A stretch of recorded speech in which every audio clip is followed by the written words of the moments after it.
जय सिया राम। जैसा कि हमने पिछली वीडियो में जाना कि गोवर्धन पर्वत कैसे राम सेतु निर्माण के लिए लाया गया था और कैसे उनको हनुमान जी ने कहा कि त्रेता युग में श्री राम आपको स्पर्श नहीं कर पाए तो कोई नहीं, द्वापर युग में जब श्री राम कृष्ण अवतार लेकर आएंगे तब आपको स्पर्श जरूर करेंगे और आप सभी गांव वासियों को बचाओगे।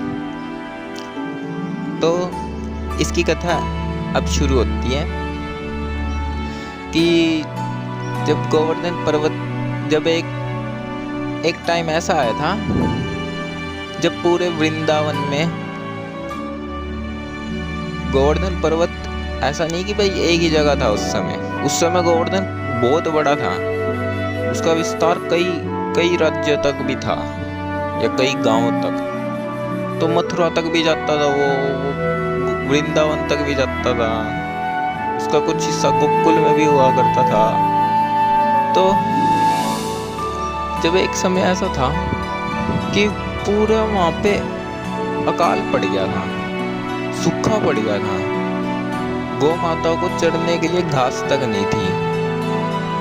तो इस वजह से सभी गांववासी इंद्रदेव की पूजा करने के लिए जाते हैं कि चलो इंद्रदेव की पूजा करते हैं, तब जाके हमारे गांव में बारिश होएगी और बारिश होएगी तो घास आएगी और गौ माता घास चढ़ सकेगी। तो इंद्रदेव की पूजा करने के लिए जाते हैं, लेकिन भगवान श्री कृष्ण उन्हें इंद्रदेव की पूजा करने से लिए मना करते हैं, क्योंकि भगवान श्री कृष्ण जी जानते थे कि भगवान कि देवता इंद्र में अहंकार आ गया है, उनके अहंकार को तोड़ने का समय है। इसका उन्होंने गोवर्धन पर्वत की पूजा करने के लिए गांववासियों को कहा। गांववासियों ने गोवर्धन की पूजा की और उसी दिन भगवान गांववासियों को लेके अपने अपने घर चले गए। तो देवराज इंद्र ने क्या किया, अहंकार पूर्वक गांव में बहुत सारी बारिश बरसा दी, बहुत बारिश का मिनटों में बाढ़ आ जाए, इतनी बारिश बरसाई, इतनी बारिश, गांव वासियों के घरों में मिनटों में बाढ़ आ गई। तो ये कृष्ण कृष्ण कहने लगे सब कि कृष्ण तुम्हारे कारण देवराज इंद्र रुष्ट हो गए हैं, अब देखो उन्होंने क्या करना शुरू कर दिया है।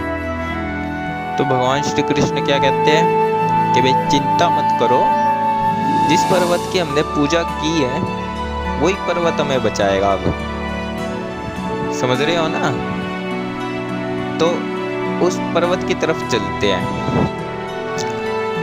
जब गांववासी कृष्ण की ये बात भी मानते हैं, नंद, यशोदा माता, बलराम, गांव वाले सब गोवर्धन पर्वत की तरफ चल पड़ते हैं। तो गोवर्धन पर्वत की जब तरफ जाते हैं तो गांव वाले कहते हैं अब क्या करोगे? तो कृष्ण कहते हैं ये गोवर्धन पर्वत को सभी हल्का हल्का उठाने का प्रयास करो, इसके नीचे शरण लेंगे हम। तो गांव वाले उठाते हैं, उनसे उठता नहीं। तो भगवान श्री कृष्ण अपनी एक उंगली का स्पर्श करते हैं गोवर्धन को।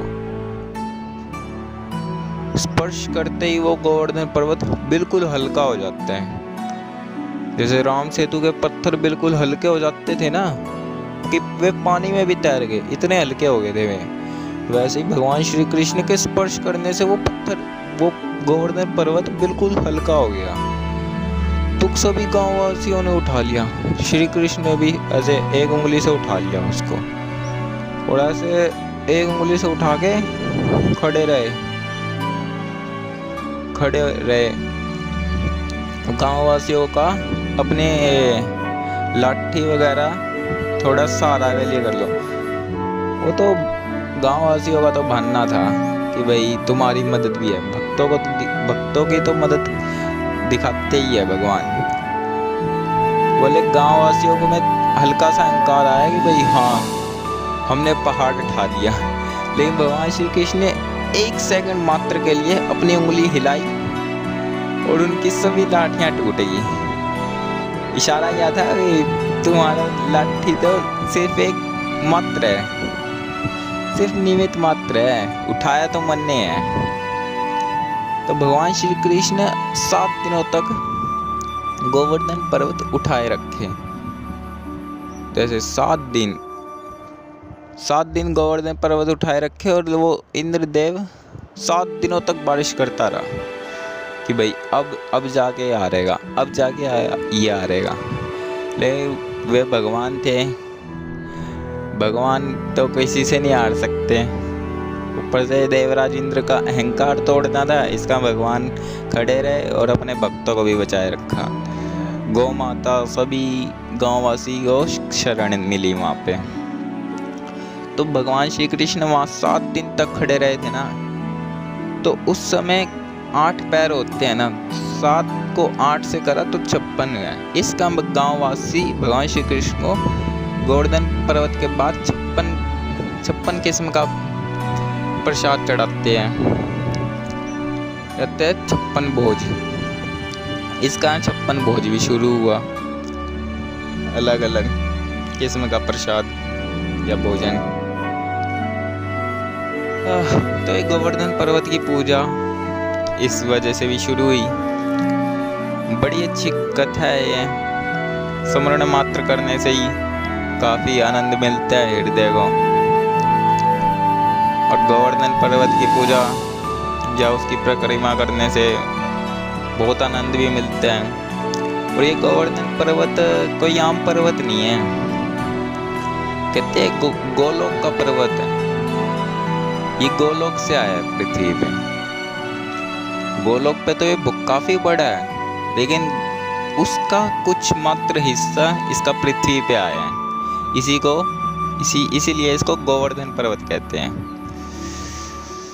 तो आप भी जाना गोवर्धन पर्वत, बड़ा अच्छा लगेगा आपको। धन्यवाद। हरे कृष्णा।